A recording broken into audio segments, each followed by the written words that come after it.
तो आज से कुछ समय पहले, मतलब 1 साल पहले, मैं और मेरे ऑनलाइन दोस्त रोज की तरह किसी फालतू चीज पे आर्ग्यूमेंट कर रहे होते हैं कि क्यों हाथी कूद नहीं सकते और कैसे अगर तुम कंबल से पैर बाहर निकाल के सोते हो तो कोई मॉन्स्टर या चुड़ैल आके तुम्हें कच्चा चबा जाएगी, पर अगर तुम पैर अंदर करके सोते हो तो तुम्हारा कोई कुछ नहीं करेगा। फिर पैर अंदर कर लिया। तू अगली बार मिल, बताता हूँ तुझे। चैन से सोएगा ना अब तू। ले तेरा लाइट ऑन कर दिया, अब ठंड में बिस्तर से उठना पड़ेगा। ले तेरा पंखा भी ऑन कर दिया अब तो ऐसी किसी बात पे आर्ग्यूमेंट चल रहा होता है, तो उसी बीच न जाने मेरे दिमाग में क्या आता है और मैं बोलता हूँ, तुम लोग अच्छे लोग हो, हमें मिलना चाहिए। ये सुन के भैया सन्नाटा मच गया। हाँ क्या बोला तूने? आयु तुझे पता है ना ऑनलाइन दोस्त कभी मिल नहीं सकते। इनफैक्ट ऑनलाइन दोस्त जैसी तो कोई चीज ही नहीं होती, हम सब तो रोबोट है। आयु तू हमारा दोस्त हो ही नहीं सकता, हम जा रहे हैं। फिर उन लोगों ने एक दूसरे के गले में हाथ डाला और न जाने क्यों गुस्से में डोरेमोन का थीम सॉन्ग गाने लग गए, वो भी तमिल में।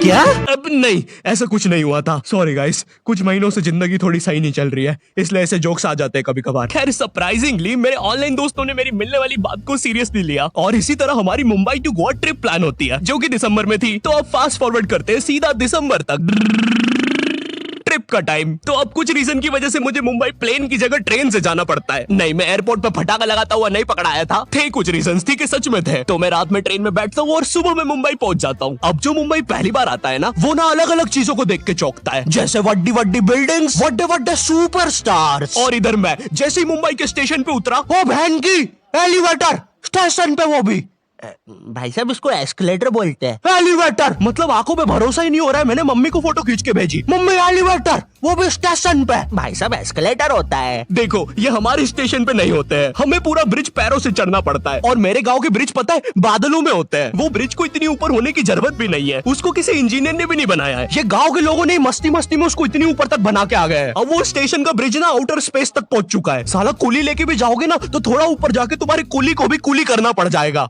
भाई साहब कुली करना पड़ेगा। अरे किया तो है तुम्हें। अरे आपको ने मुझे कुली करना पड़ेगा। रुको, कुली। हाँ जी भैया, इन्हें ऊपर तक छोड़िया हो यार। अरे पागल हो क्या मियाँ, ऊपर तक जाना है तो स्पेस सूट किधर है तुम्हारा? और ऑक्सीजन सिलेंडर लेके आए कि नहीं? ऊपर ऑक्सीजन बहुत कम है, हम लोग क्या बहुत ऊपर खड़े हैं मियाँ। देखो यहाँ से वो माउंट एवरेस्ट भी दिखता है। देखो आज की रात तो हमें ये सीढ़ियों पे सो के गुजारनी पड़ेगी। ऊपर पता नहीं कहाँ के खूंखार जानवर घूमते हैं। और सबसे जरूरी बात, हम लोगों के बीच में मैं सोऊंगा। मुझे मुंबई से अपने स्टेशन जाने में 10 घंटे लगते हैं और फिर अपने ही शहर के स्टेशन से घर जाने में 6.25 महीने। अब तुम बोलोगे नॉट योर टाइप, तो बहुत ही विलेज पीपल है। हाँ तो ठीक है, हूँ मैं, नहीं होते हमारे यहाँ पे एक्सेलरेशन। भाई उसको एस्केलेटर। वीडियो को आगे बढ़ाते हैं। मुंबई जाने से पहले मुझे ऐसा लगा था कि वहाँ पे सब लोग मचाएंगे, एड़े चाले सीधे चाले, इस तरीके से बात करते होंगे। तो मैं भी ना फुल रेडी था। मैं स्टेशन से बाहर निकला और एक ऑटो रोका। तो सबसे पहले तो मैंने अपनी ट्रेन में खरीदी हुई 24 कैरेट आइस डायमंड चेन आगे करी। मैंने 20 रुपए में खरीदी थी, आगे अपना टाइम आएगा भी लिखा था, क्योंकि मुंबई में थे यार, थोड़ी अमीरी दिखनी चाहिए। कौन है अंबानी? है किधर रहता है वो? है क्या उसके पास ये? तो वो ऑटो वाला पूछता है किधर जाओगे? इधर मैं फुल मुंबई के स्वैग में। क्या बोलते ऑटो वाले चाचा, अंधेरी चलोगे क्या? चलो ना, मचाते ना अंधेरी में चल के। अंधेरी में तुम उजाला लेके आओ। ऑटो में क्यों बैठे हो? लैम्बोर्गिनी लाओ। ये अंधेरी में तुम आओ। क्यों चाचा? अरे भाग मादर है, कड़कती धूप में मुजरा दिखा रहे मेरे को। अभी भी ज्यादा दूर नहीं गए, ऑटो से चीप सकता हूँ। हम लोग हमारे मुंबई के अपार्टमेंट आ जाते हैं, वहाँ पर थोड़ा सा रेस्ट करते हैं, क्योंकि स्टेशन से अपार्टमेंट तक तो हम भगते भगते आए थे। वो ऑटो वाला पीछे पड़ा था ना। क्यों पीछे पड़े हो हमारे? जाओ ना। नहीं मजाक कर रहा हूँ। 700 रुपए की टैक्सी करनी पड़ी थी अपार्टमेंट तक। 700 रुपए की। 700 रुपए पता भी है कितने होते हैं? 700 रुपए में पता है तुम मुंबई में क्या क्या कर सकते हो? तुम कर सकते हो 700 रुपए में तुम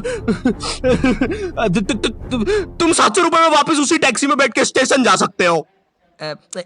भाई साहब मैंने 750 कर लिया है रेट। कितनी महंगी है मुंबई। तो अब मैं और मेरा दोस्त डेस्क, हम लोग हमारे बाकी दो दोस्त से पहले आ गए थे। तो अब हमारे पास कुछ करने के लिए नहीं था। तभी मुझे मेरी एक फीमेल फ्रेंड ने मॉल में मिलने बुला लिया। तो हम लोग जाते हैं मिलने, वापस 700 लगा के। ये मुंबई भी ना। तो मेरी दोस्त ने ना मुझे एक मूवी देखने बुलाया था, अवतार। मूवी में ज्यादा कुछ खास था नहीं, कुछ नीले लोग नंगे होके पानी में भाग रहे होते हैं रोबोट मशीन से बच के। ये मूवी मैंने 3D में देखी थी, ज्यादा कुछ चेंज नहीं हुआ। अब बस वो नंगे लोग मेरे साइड से निकल के भाग रहे थे। हम ये जंग जीत के रहेंगे। सर वो सब तो ठीक है, वो आदमी कौन है? अरे वो हमारी मूवी देख रहा है 3D में। उसे तो मजा ही आ जाएगा जब हम सब नंगे होकर उसके सामने से भागेंगे। मेरी बात सुनो सब लोग, हम लोग उसके बहुत पास से भागेंगे लेकिन उसे टच नहीं करेंगे। जिमी मैंने तो अपने हाथ भी गीले कर लिए सुसु से। जैसे ही मैं नंगा होकर उसके पास से भागूंगा अपने हाथ उस पे लपलपा दूंगा, चीटों से उसे लगेगा मूवी और रियल है। मेरी जिस फ्रेंड ने मुझे मॉल में बुलाया था उस दिन उसका बर्थडे था और मैं इधर बेशरम बेहया खाली हाथ गया था, बिल्कुल उस लेंडू बच्चे की तरह जो बर्थडे पार्टी में खाली हाथ आ जाता है। फ्री का नमकीन और केक दे दो बस उसे। तो ये बच्चा इधर में था। चीजें अभी इधर खत्म नहीं हुई हैं। उस बंदी ने फिर मुझे गिफ्ट दे दिया। चीजें अब सीरियस हो गई है। दुनिया का सबसे बड़ा क्राइम इधर, ठीक है इधर है, और फिर आता है किसी के बर्थडे पे उनसे ही गिफ्ट ले लेना इधर। पहले तो मुझे समझ में नहीं आया कि ये बंदी मुझे टॉन्ट मार रही है कि सच में गिफ्ट दे रही है। मुझे उस समय इतनी ज्यादा शर्म की अनुभूति और आभास हो रहा था, मेरा मन कर रहा था उठ के भाग जाऊं वहां से।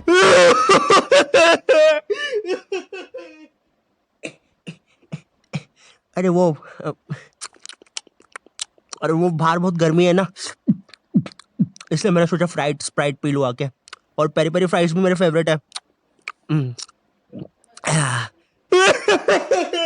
देखो अगर उस टाइम में चाहता तो अपने पीछे वाले जेब से बटवा निकाल के एक 50 का करारा नोट और 1 रुपया लगा के बड्डा लिफाफा बना के उसे दे देता, लेकिन मैं कोई 80 साल का दादाजी नहीं हूँ और वो भी मेरी पोती नहीं है, तो अब मैं कुछ कर नहीं सकता था। इसलिए मैंने बेशर्मों की तरह उसका गिफ्ट ले लिया और कमियां भी निकाल रहा हूँ। घड़ी तो अच्छी लाई हो तुम, लेकिन फास्ट ट्रैक की लाती तो अच्छी है घड़ी। इस ट्रिप पर ना हमारे बहुत ज्यादा पैसे खर्च हो गए थे, इतने कि मैं अपने बेसमेंट वाले बच्चों को खाना तक नहीं खिला पा रहा हूँ। चुप रहो, मैंने कहा ना नहीं मिलेगा खाना। आप पैसे के लिए India number 1 opinion trading app Probo पे क्यों नहीं जाते? हाँ, आप बस यहाँ पे यस और नो का आंसर देके लाखों में पैसे कमा सकते हो। प्रोबो एक ट्रस्टेड ऐप है जिस पर 1 करोड़ से भी ज्यादा यूजर्स हैं। यहाँ पर क्रिकेट, फाइनेंस, एंटरटेनमेंट और कई सारी कैटेगरीज में क्वेश्चंस है। जैसे अभी T20 सीरीज में इंडिया वर्सेस आयरलैंड में कौन जीतेगा? इंडिया ही जीतेगी। तो मैंने यहाँ यस दबा के क्वांटिटी स्लाइडर को बढ़ा दिया। अब अगर मेरा ओपिनियन सही होता है तो मुझे रियल कैश मिलेगा। अरे लेकिन विराट कोहली भाई, मैंने आपको कब पकड़ा? यहाँ तुम गूगल पे, पेटीएम, यूपीआई की मदद से आराम से 24/7 विड्रॉ कर सकते हो। ओ बाय द वे मैं पुलिस हूँ, तुम्हारे बेसमेंट की जानकारी मिली थी और प्रोबो का लिंक डिस्क्रिप्शन में है। डाउनलोड करने पर हम सभी को 25 रुपए का वेलकम बोनस भी मिलेगा, तो अभी जाके डाउनलोड करो। रात तक मेरे बाकी दोस्त भी आ गए थे, तो फिर हमने मुंबई की फेमस जगह, अरे वहीं जहाँ सब लोग जाते हैं घूमने के लिए, वहाँ घूमना स्टार्ट कर दिया। लेकिन जब तुम तुम्हारे दोस्तों के साथ रहते हो तुम्हारे दिमाग में मस्ती रहती है। तो एक मॉल में हमें एक सांड वाला झूला दिखता है। अब उसे देख के एक 21 साल का मैच्योर आदमी क्या करता? पापा बहुत बीमार है, बहन की भी शादी करवानी है, मुझे लगता है सांडू मैं तुम पे घूमी घूमी करने के लिए थोड़ा बड़ा हो चुका हूँ। लेकिन मेरे 21 साल के दोस्त ने क्या किया? घूमी घूमी। अब यहाँ एक सांड को दूसरे सांड पे चढ़ता हुआ देख हमें भी मस्ती छूटी। हम भी भाग के वो झूले के पास, भैया और तेज चलाओ, भैया और तेज, भैया और चलाओ तेज। मैं मुंबई में एंग्री प्रास से भी मिला था। उन्होंने मुझे अपनी बिल्ली से खेलने दिया था और अपना मास्क भी पहनने दिया था। अच्छा चलो मास्क मैंने बिना पूछे पहन लिया था, कैमरा फुटेज में तो आ ही गया हूँ मैं वहाँ पर अपने मैनेजर सौरभ भैया से भी मिला था। हम लोग मुंबई में लास्ट में जुहू बीच पर गए थे। वहाँ पर सब कुछ बढ़िया था, ठंडी ठंडी हवाएं चल रही थी, सब कुछ बढ़िया था। लेकिन फिर आसमान में कहीं से उड़ने वाली बंदर प्रजाति छा गई। ये बंदर प्रजाति फुग्गे की बनी थी। मेरा नाम है बुबली बंदर, मैं इंसानियत पे कब्जा करने आया हूँ, तो चुपचाप अपने घुटने।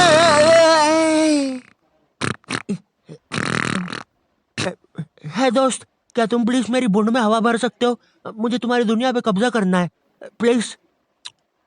मुझे कोई दिक्कत नहीं है। कमलेश, कमलेश। हाँ मैंने सुन लिया था पहली बार में ही। कमलेश मैं जानती हूँ हम दोनों ज्यादा क्लोज नहीं है, लेकिन इसका मतलब ये नहीं तुम एक बंदर के साथ संबंध बना लोगे। मैं जा रही हूँ। कमलेश जाने दो उसे, मैं तुम्हें उससे भी ज्यादा चीजें दे सकता हूँ। मुंबई के बाद हम लोग निकलते हैं गोवा के लिए। गोवा काफी चिल जगह थी। मैं वहाँ पर काला भी हो गया था दिन भर बीच पर धूप में भटकने के कारण। सच में वहाँ पर धूप तो बहुत ही ज्यादा थी, मतलब इतनी ज्यादा कि जमीन के अंदर से लोग बाहर आ रहे थे या अंदर जा रहे थे। कोई मुझे बताएगा ये क्या हो रहा है यहाँ पे? गोवा में तुम ऐसे बीच पे राइड्स वगैरह कर सकते हो, जैसे जेट स्की। इसमें ना तुम्हें आगे टंकी पे बिठा लेंगे बच्चे की तरह और पानी का एक चक्कर काट के वापस ले आएंगे। ये चलो ना। अरे हो गया भैया। अरे हम तो किनारे से ही वापस आ गए। इसके बाद आती है कुछ जानलेवा राइड्स, डेंजर राइड, जिसमें तुम्हें बोट से समुद्र के बीचों बीच ले जाएंगे और पतंगा बना के उड़ा देंगे। एक और चीज रहती है, जब तुम समुद्र के बीचों बीच पहुंचते हो ना, तो वो बोट वाला तुमसे पूछता है कि तुम्हें पानी में जाना है क्या। तो अब यहाँ पे जिसको तैरना नहीं आता है वो तो कुछ नहीं बोलेगा, लेकिन उस समय मेरे दिमाग में पता नहीं क्या चल रहा था कि मुझे पूरे गोवा के एक्सपीरियंस लेने हैं। मुझे तैरना नहीं आता है, मैं उतर गया समुद्र में। शुरुआत के 2.25 सेकंड तो कुछ भी नहीं हुआ, फिर पानी मुझे नीचे खींचने लगता है। ये तो कुछ भी नहीं, अब मैं बोट से भी दूर जा रहा हूँ धीरे धीरे। भैया भैया भैया भैया घंटा नहीं सुन रहा मेरी बात, मेरी इधर फटी पड़ी है, मैं कुछ भी चिल्ला रहा हूँ पानी में। भैया बीमारी है मुझे, ले लो ऊपर। भैया मैं माँ बनने वाला हूँ, ऊपर लो। उस समय कोई दूर से शार्क वार्क भी देख रहा होता ना तो उसे भी दया आ जाती। ओए बच्चे को क्यों परेशान कर रहे हो बे? चलो ऊपर लो इसको, खा लूंगा वरना इसे। चलो बेटा ऊपर चढ़ो तो। हाँ चलो चलो। जैसे तैसे वो बोट वाले ने मेरे को ऊपर लिया। अरे भैया क्या बच्चे ऐसे चिल्ला रहे थे? स्विमिंग सिखा रहे थे तुमको? अच्छा समुंदर में वो भी? तेरे को ड्राइविंग सिखाने का बोलता तो तू तो रॉकेट में बिठा देता मेरे को, पागल। सबने ना मेरा बहुत मजाक उड़ाया कि पानी में गया बच्चों जैसा रो रहा था, लेकिन वो कहते हैं ना सबका टाइम आता है। हम लोग ना उसके बाद एक बनाना राइड पे जाते हैं जिसपे तुम एक बनाना शेप चीज पे बिठाते हैं और उसे नाव से खींचते हैं और बीच समुद्र में ले जाके फेंक देते हैं। तुम्हें पहले नहीं बताएंगे कि तुम्हें फेंकने वाले हैं। उसने हम सबको लेके गया और फेंक दिया। अब सब मुझसे भी गंदे रो रहे हैं पानी में। भैया हम मर गए। पीछे लाइफ गार्ड आ रहा है। अरे भैया इतनी दूर जाओगे तो सच में मर जाओगे। मेरे पास क्लिप पड़ी इधर सबकी रोते हुए, मैं लगा दूंगा। मैं तो करना अरे कुछ नहीं होता, नहीं करना भाई, मरना क्या? चुप रहो। नहीं करना भाई। पर खैर कुछ भी बोलो, ये ट्रिप मेरे लिए one of the best trip थी अपने दोस्तों के साथ। आई होप तुम्हें ये वीडियो पसंद आई होगी, और अगर नहीं भी आती है तो बस इतना सा रुक जाओ, ठीक है? बस इतना सा। मैं एक बहुत ही प्यारी चीज पर काम कर रहा हूँ, ठीक है? बस वो आ ही गई, ये यहीं पे ये बस आ गई। और अगर तुम्हारे पास भी किसी चीज का ओपिनियन है तो अभी प्रोमो डाउनलोड करो, तुम्हें वेलकम बोनस में 25 रुपए में मिल जाएंगे। पर खैर इस वीडियो को लाइक करना मत भूलना, एम करते 8 लाख लाइक्स के लिए, ठीक है? मुझे पता है तुम कर सकते हो, ठीक है? अभी करो। एंड चैनल पे नए हो तो सब्सक्राइब कर देना। मैं मिलता हूँ तुमसे नेक्स्ट वीडियो में जो कि बहुत जल्दी आने वाली है। तब तक के लिए बाय।